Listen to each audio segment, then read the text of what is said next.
Got a good amount of people on. Everyone welcome. This is Cooking Together with My Food and Family. So it's a live series that we're doing that's designed to help all of us navigate some of these uncertain times and also equip you with the knowledge and skills you need to conquer your kitchen and also make cooking really fun. My name is Lauren Baer. I am on our KraftHeinz Culinary Team, and this is my kitchen, so welcome. On Cooking Together, we're going to be partnering with some of our favorite food and recipe bloggers to provide some really great recipe content and also give you some tips and tricks along the way. So let's dive in. Today we are going to be doing a Q&A on freezer-friendly meals, how to store things in your freezer, everything freezer. So I don't know about you, but for me, I've been really trying to minimize the number of times I go to the grocery store over the past few weeks and trying to bulk buy and bring things home and maximize my time at home. So I've been really using my freezer to its full extent. I live alone, minus my dog Lola, who you might hear running around. She's acting kind of crazy right now. So buying a lot of meat, buying a lot of produce, it just doesn't work for me. It's going to go bad if I let it sit in my fridge. So I've been really trying to use my freezer to its full extent during over the past few weeks, and I thought I would show you a couple ways I'm doing that. So to start off, let's talk meal prep. For me, I know I've been making a lot of comfort food, things like soups, stews, chilies. We all need comfort food in our lives right now. So those things freeze wonderfully. And I thought I would show you how the best way is to actually freeze them. So the number one thing that we want to do when you're going to freeze any type of food is you want to make sure your food is cold. It has to be cooled all the way. So I've got here some cooled chicken broth that we'll use just kind of like as an example. But make sure your food is cold, because if you put it in your freezer and it's still warm, it can heat up some of the other items that are around it, and that can cause some food safety issues and also just quality issues. And we want to make sure all of our food tastes really great. So make sure your food is cold. Second thing, packaging. So there's a few different ways that you can package soups. If you have deli containers, like plastic deli containers, those will work totally fine. I'm going to show you how to use freezer bags. I think that's the best way, and you'll kind of see why.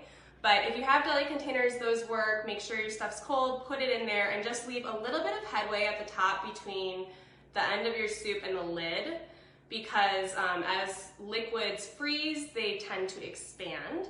And so we want to make sure that we give enough space for them to expand. On that same note, you don't want to use glass, because as liquid expands, your glass could break. So never use glass. The third way, or the other way to do it, is with freezer bags. So I have some freezer bags here. They're really great because they have labels on them. They're really easy to use. I'll show you some other ways, but you want to make sure that when you're using bags, they are actually freezer safe, because some of the other plastic bags are not as thick and they don't keep the quality of your food as well as these do. So definitely make sure you're using freezer bags. Like I said, there's a great label, pre-label on here, but if you don't have a label or you're using one of those plastic containers, I just keep a roll of tape next to my freezer in my drawer and a permanent marker, and I'll just make a label and pop it on there. It's super easy. So the first thing we're going to do is label our bag with the date. So today is the 7th, I think. And we've got our chicken broth. So our bag is all prepped, ready to go. I've got this little setup here. Any bowl or cup that you have that can kind of hold a plastic bag, we're going to use this as our holder so that we can pour our chicken broth into it and it's not going to spill everywhere. So see how I've got this nice little holder? So I'm just going to ladle in this broth. You'll see how nice and easy this is. When you're freezing soups, pretty much all of them are gonna freeze really nicely, but I would kind of avoid anything that's dairy or potato based because they might unfreeze a little odd. They might split when you're defrosting them. So I'm just gonna fill this mostly full. The third thing you want to keep in mind when freezing anything is air is your enemy. So you want to make sure there's as minimal amount of air touching any of your product as possible. So whether it's something like bread that you're wrapping up, you want to make sure they're individually wrapped in plastic wrap and then put into a freezer bag. And we'll kind of go through that as well. So I'll show you here. I've got all my liquid in here, and these are really great bags that have zippers. They're really easy to close. But I'll lay this down flat and just kind of push some of the air out while I close it as much as possible without getting any of the liquid out. And that's just gonna help preserve the quality of the food. All right. And what I'm gonna do is just put it on a little baking sheet and freeze it flat. And what you'll get, I'll show you, is once it's frozen, it will look like this. And these are really great because it just allows you to stack multiple soups, stews, whatever you have in here, and really maximize the space that's in your freezer. So there's that. The second thing that I wanted to show you was I made cookies last night. So is everyone doing late night baking? I'm doing so much baking during quarantine. These are actually our Baker's One Bowl Super Chunk cookies. They're really good. And what I did is I made the dough last night and I just scooped out the cookie dough and put it on a sheet tray. This is just lined with parchment. I use a cookie scoop. That makes it a little easier, but use whatever you have. If you've got 2 spoons or a tablespoon or your hands, the best tools ever, that's fine too. And I don't worry about, trying to make them too perfect. If you've got some of these craggly edges, that works as well. So put them on here and I froze them overnight. So now they're all frozen. And what I'm gonna do is take, again, one of our freezer bags and label it .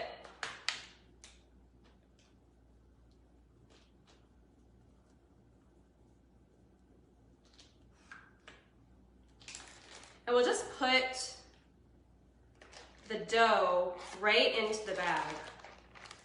And the great thing about doing it this way, I know for me, again, living alone, is I can just take one of these out when I really want a fresh cookie straight out of the freezer and put it into my oven, and I have, a freshly baked cookie whenever I want it.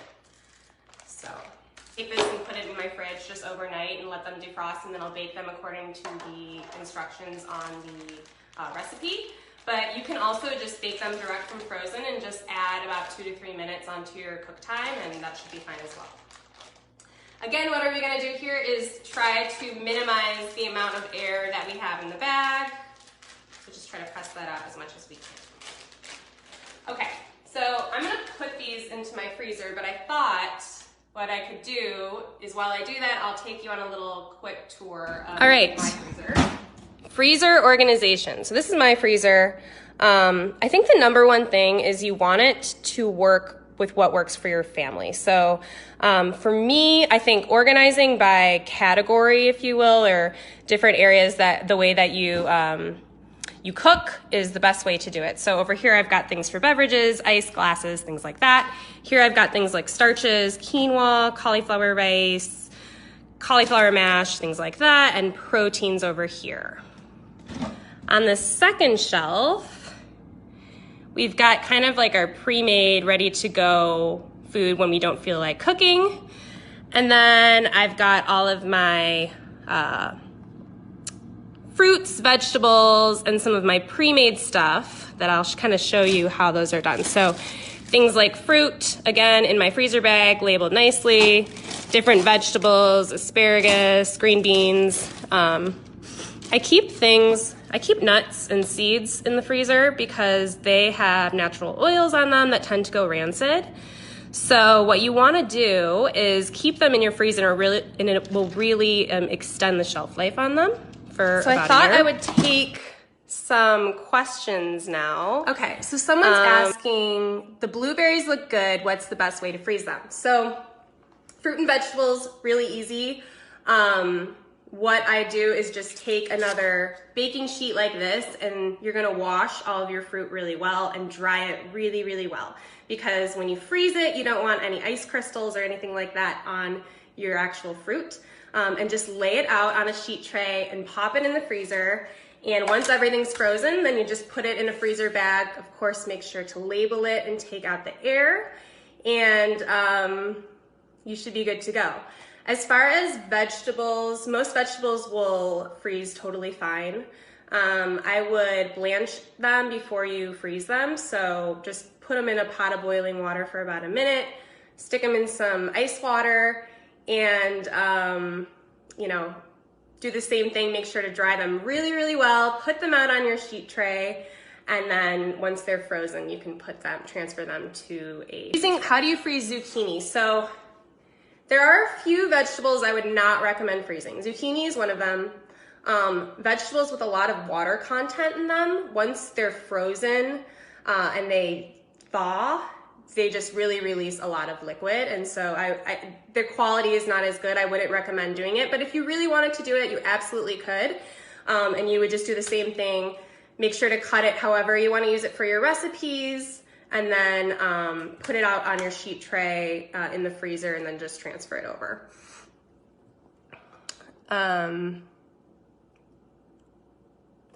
Someone's saying they like to freeze cheese. Yes, shredded or feta. That is a great tip.